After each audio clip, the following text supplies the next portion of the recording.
It was a curious thing at first. At the very earliest part of the universe, the light was so ever-present and so bright that it might as well not have existed. If you had eyes capable of surviving in the millions of degrees heat, and tough enough to not get torn into plasma by the energies present, you'd be just as blind as if there was no light at all. Worse maybe, since you couldn't touch anything or smell anything or hear anything either. At the start, light was darkness, and darkness was light. And then time passed, and the light got fainter. There was contrast, and with contrast you could finally make out what stirred in the early universe. Terrible and impressive beings moved among the early stars and left their impressions. Some hunted others, and some died. But a godlike being doesn't die like we do. They remain as embers, angry, bestial, corrupting everything they touch. It was a neat trick when the prey became the greatest threat to the early universe, when the hunters had to adapt, become smarter, become crueler and kinder at the same time. When a piece of some prey fell into a star and began to change it, they'd have to destroy the star. There was no other choice at the time. And so it continued on and on. Billions of years passed, the universe cooled still further, and as the space between the stars became more and more stretched, the hunters built great vessels to seek out and correct the corruption brought on by the early universe's dead. Various cultures would name these dots of light as they tracked across their skies: Mother, Liberator, Destroyer. The corruptive influence of a dead god was multiplicative, and somehow it never was able to be stamped out. Not fully. The light of a star thus corrupted would shine out into the void and find other life, other stars, for the stars are alive as well. So the great early hunters built even more great vessels and sent them out into the cosmos. The hunters moved on from this universe long ago.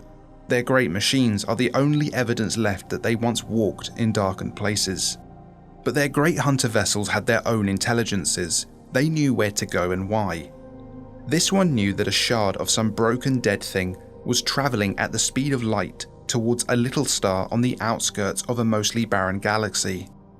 This corrupted fragment was attracted to life, it seemed. Its source had long since been neutralized, a great supernova many eons ago, directed by the intelligences the hunters had left behind. But this would be more complex. Life existed here, sacred even to the hunters. So this one was their most complex vessel yet, their most advanced. It would inoculate the star before the light arrived to corrupt it. Anything else would be a grand crime against life itself. But the vessel developed a fault as it entered the star's system. Its guidance was damaged and it struck the moon of the system's largest planet. There was no life here, but there were a lot of problems to overcome. Time was short. It had begun to repair. Its primary purpose was to prevent corruption of life at Planet 3 at all cost. But the world it meant to protect was already corrupted. Anomalies existed there, breaks in reality, infinities that should never be, magic spells and broken gods abounded on this small world. So to fight the corruption, an organization had formed, nascent, still feeling out the universe. It saw the destroyer coming and gave it a name, SCP-2399. And in their fear, they doomed themselves and perhaps the universe. In secret, undocumented and unnoticed, they sent forces to confuse the Great Machine. They built stations to monitor the destroyer, to stymie its efforts to repair itself. Ever fearful that the destroyer would rise out of the Jovian atmosphere and bathe the Earth in flame. They engaged its repair drones. They stole away critical parts. They tried to scramble its equipment. No one knew enough about the dead gods to find the irony in the situation. Time grew shorter and shorter until it was too late. The sun finally broke and the Earth became corrupted too. The monitoring stations were just able to survive on the outskirts of the solar system, but their time was growing shorter and shorter. Repair drones from the destroyer made contact with the survivors, and those survivors considered how absolutely desperate they'd have to be to trust this massive, dangerous entity. But they trusted it anyway, helped to repair it, helped to raise it from the Jovian atmosphere, helped to send it onward to the sun. And the destroyer had thanked them in the only way it could, with a small vessel filled with technology so arcane it might as well be magic. And it sent the survivors on their way. Then it dived headfirst into the sun, secure in the knowledge that it would either succeed or fail in spectacular fashion. That was 3 weeks ago. Today, the sun is unchanged, and the destroyer has begun a job it may not be powerful enough to finish. Something terrible is happening at the heart of the sun, something unheard of and unseen before in the history of the universe, and time is running out. Ships are safe in the harbour, but that's not what ships are built for. They thought it was a small lifeboat when they first entered it. Dr. Brett Linesman, Philip O'Brien and Malcolm Carrick had started a quest to save as many humans stuck in dying orbital stations as they could across the entire solar system. As they took on more and more passengers, it became readily apparent that this life pod was infinitely more complex than Linesman had first assumed. 167. That's the total number of Foundation staff housed aboard a capsule the size of a school bus. The math wasn't mathing, the space wasn't spacing, and to some degree, the time wasn't timing. They'd been whisked away to the Sun, Mars, Jupiter again, and Saturn, and back to Luna in the past 3 weeks. Not every orbital habitat and station was full of survivors. Many housed fully corrupted flesh monsters calling out with distress signals. The capsule was capable of detecting and destroying any flesh monster that tried to cross into it. They'd learned that the hard way. More important than all the seemingly endless space inside it was the capsule's ability to provide food and water for those housed within it. The technology on this thing was so far advanced that it seemed like magic. All you had to do was wish for something and it would appear. So with all of the abundance and safety, it was time for humanity to rear its ugly head. The 98th survivor they'd picked up was 0510, and given that almost every base out there was a Foundation one, it had seemed reasonable to put him in charge. Dr. Lipton, however, was not anyone's favourite person. Almost 3 days ago, he'd shown them why it was perhaps a bad idea to put him in charge at all. While most space assets in the solar system were Foundation, there were a handful of others as well. The GOC's lunar base had been the sticking point that day. Dr. Lipton had needed convincing to even visit them once the distress calls started coming in clearly. All Foundation sites on the moon were overrun. Too many humans on that rock to convert had meant that a slow cascading wave of flesh monsters eventually washed across its surface. But the GOC's lunar base had held firm for quite a long time now, though by the time they'd arrived it seemed on the edge of ruin. This is Luna 1. I repeat, this is Luna 1. We're seeing them on the horizon now. It was 1 or 2 at first, then 10, now it's so many I cannot count them all. They've tried our defenses, and so far have failed to make any inroads. The energy turrets are doing a great job of destroying them, but our solar power has been slowly blocked, and the batteries are beginning to diminish. We're going to be out of power soon. We're desperate. They know it, we know it, everyone knows it now. If this message reaches you, we're probably already dead. Just know that we were here, that we tried, and we lived, and died, and I don't know. Tell them we said something cool on the way out. Dr. Lipton reviewed that message. The rest of the command crew, including Linesman, O'Brien and Carrick, who were the only people the pod actually obeyed the orders of, sighed in relief when he gave permission to visit Luna 1. If they'd known what was coming, they probably would have felt elsewise. They arrived over the base, hovering, looming like a gravestone. And that was all they were. It wasn't that the base was already overrun, far from it. The base was actually still defending itself fairly well. But that was all. Over the next day and a half, everyone begged Lipton to intervene. He dithered. He hedged, and Luna 1 died screaming. Dr. Lipton was removed from command for gross negligence the next day. Linesman, O'Brien and Carrick knew the truth. This ship was meant to be a saviour, gifted by an advanced race and entity capable of reshaping reality itself, and whose purpose was to allow what remained of humanity to survive long enough for the sun to be fixed. Dr. Cimmerian, Site 88 Ethics Committee Liaison. Anomalies should never be allowed to collaborate. An anomaly is a break in reality. Science as we know it is generally meaningless in the face of the anomaly. Anomalies represent infinities, infinite power, infinite life, infinite pizza. You don't cross infinities. That's how you get to the end of the universe. Though, I suppose at the end of the world, anything goes. Lainey and Sig got along well, which was weird. Good, but weird. Lainey's anomaly was that anyone who saw her or was in her presence wanted to kill her. Sig could reshape reality into whatever she wanted, so the best guess was that Sig just really wanted another friend. It was good too, because when Lainey arrived she was battered and bruised from being too near a nuclear blast. The librarians had set aside some space for the two, and Sig fell into the role of caretaker for a while. And it seemed that at least for the moment, normal people could be around Lainey and not be filled with murderous urges. They bonded over their love of books, something the library was in no short supply of. The librarians had also exchanged Lainey's and Cimmerian's contaminated clothing. Cimmerian and 682, the caretakers of the two girls, did not get along as well. But 682 was holding back his murderous urges at the moment, and so was Cimmerian to some degree. He'd heard about and read about 682. He knew what a threat the unpredictable death machine was. He doubted internally that the monster's love for another anomaly, whose core ability made you want to kill her, was going to be enough to keep it in line. But like everyone else, he hoped. Everything was strange.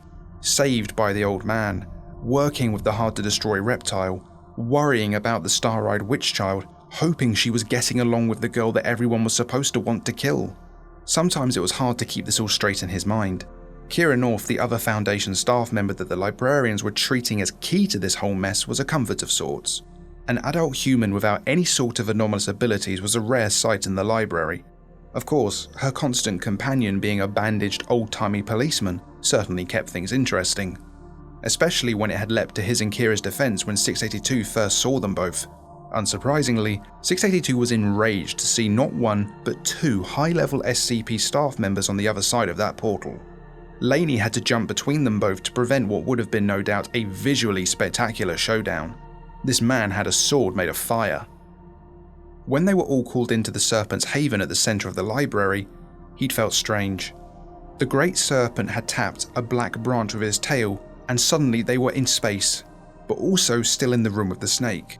A construct of some kind was hurtling towards the sun. He recognized it, but had never seen it in one piece, and that was when he learned about the malfunctioning destroyer.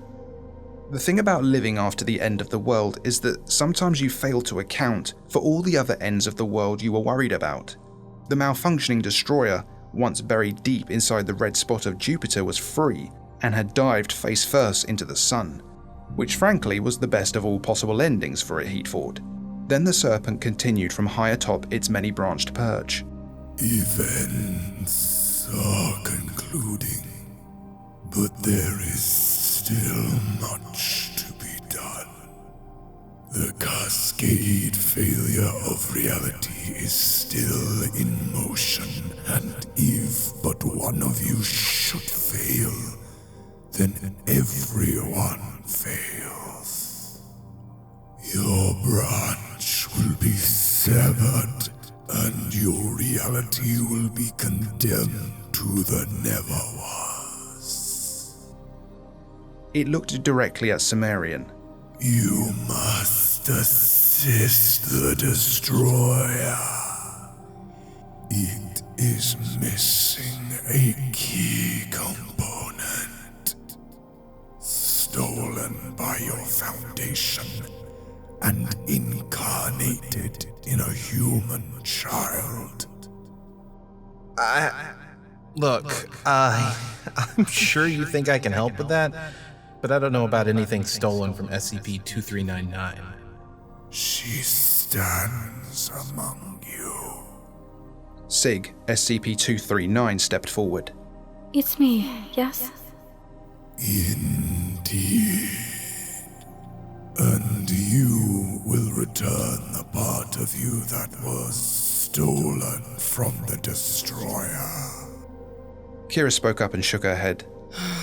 God. The Foundation really wasn't subtle with its numbering schemes. A girl's voice came from the figure to SCP-239's side. How can I help? The serpent uncoiled slightly. You will become hope instead of hatred. SCP-053 shook her head. I don't understand. You will. SCP-682 gently prodded her with his snout. I will keep you safe, lady. The serpent shifted its gaze to SCP-682. You are needed elsewhere. Where she goes, I go. For her will to survive, you must assist another. That is final. SCP-682 growled in protest. The snake responded by giving him a look of derision. Cimmerian rolled his eyes. Okay. Explain to me my part in this. You will pilot the ship that begins the ending.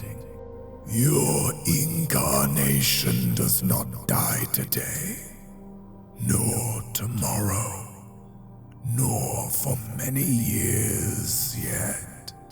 You always find yourself on the right side of good fortune. That luck will ensure the ship reaches its destination. Good fortune. That's what you call it. Yes.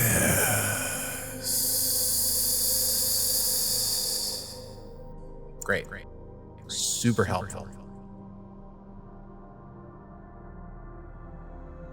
The best way to hear God laugh is to tell him your plans.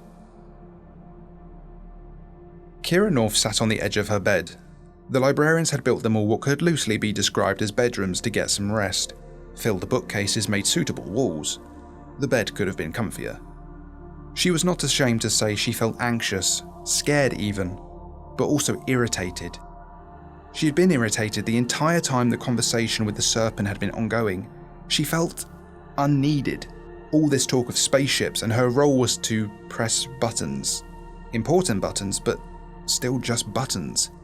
Yellowstone was a flesh-infested hellhole, but it was critical to the Serpent's plan. Cimmerian's presence irked her too, but everything about Cimmerian irked her just a little. She'd heard about his potentially luck-based anomaly during one of her visits to London. It had never been confirmed, but you only get to dodge a bullet at point-blank range so many times before someone starts thinking something strange is going on. He'd been nothing but arrogant in her interactions with him, though it was a blessing to have another human to speak with. So when Cimmerian knocked on her door later that night, she wasn't sure she was going to answer. She eventually invited him in, and he sat down next to her in a deformed chair, obviously meant for an entity far larger than him. Kira sat back on her bed. Cimmerian was irritated too. He was tired. It had been a rough few months, and in all honesty he just wanted to relax and not give the end of the world another thought. After a considerable silence, Cimmerian was the first to speak. So, you nuked the world? Yeah. Seemed like the thing to do. And that helped? Blocked out the sun, so yeah, a little. Cimmerian decided now probably wasn't the time to inform her she had likely doomed what was left of humanity to radiation poisoning and starvation, and instead changed the subject. Why is the Serpent thing helping us? Why can't we just cross over into some other dimension where we both just died and live a normal life? Remember that tree we saw? The one with the black branch? Well, apparently our dimension is a big branch where lots of smaller branches then branch off from. Each branch is its own reality. So, if ours collapses, so do theirs. Also, one of those other dimensions has a tea the Serpent really likes. Seriously? That must be some pretty good tea. And what's this about severing the branch? Well, that will be the cascade failure it warned us about. If the corruption spreads too far, it'll spread and infect the whole tree, and every single reality will end up like ours. The Serpent told me it wouldn't let that happen. If we don't do what we are meant to do, it'll sever the branch. And this, ship it kept talking about. That one's news to me. I couldn't tell you. Oh, okay. They sat in silence for another few minutes before Cimmerian stood up. Well, I got a big day tomorrow, I guess. Using luck-based powers to ensure that a bunch of more important people don't die and all. Sure. Apparently me and the lizard are supposed to storm Yellowstone while you guys are doing that. And push some buttons, I guess. Yeah, be careful. That's where you guys picked me up. It's swarming with flesh monsters, but I put my money on you guys over the flesh monsters any day. Kira managed to smile. Cimmerian smiled back and left, closing the door behind him. Kira lay down, closed her eyes, and slept. Dr. Linesman was doing morning checkups and system diagnostics aboard the life pod when a dark, blackened, rust-coloured portal opened. 2 young women walked through the portal. They were followed by a thin man in a yellow suit. The portal closed almost as quickly as it opened. The yellow-suited man smirked. You guys got a spaceship? Damn, that was in the wrong story. You can support me on Ko-Fi, and please leave a like and subscribe if you made it this far. It really helps the channel. Big up Cimmerian for writing this one, my guest voices as always. All their links can be found below, and to my patrons and channel members. And special thanks to Viger, Xehex, and Andre Bachert.